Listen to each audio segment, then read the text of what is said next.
A lot of people think that Facebook is dying, but it's actually the opposite. There's been statistics that show that last year the user base on Facebook grew by 4%.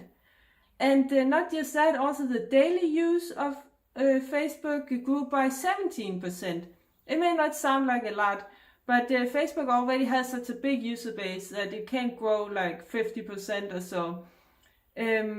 And not just that, also the advertising on Facebook has become cheaper. So it's good news on good news. Cheaper advertising and more users.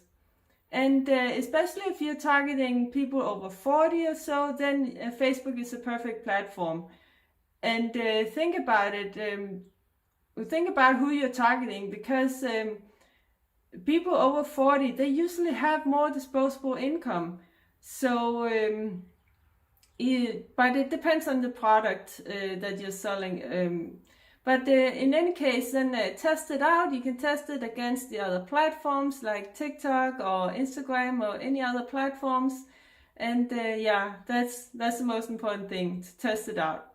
But if you have any questions, please comment below. And if you want us to do all this for you, or if you want me to take a look at it, then you can book a call with me. There's a link in the description.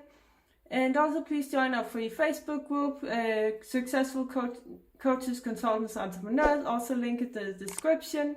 And don't forget to like, follow and subscribe, share it with your friends and click the little notification bell. Take care, bye!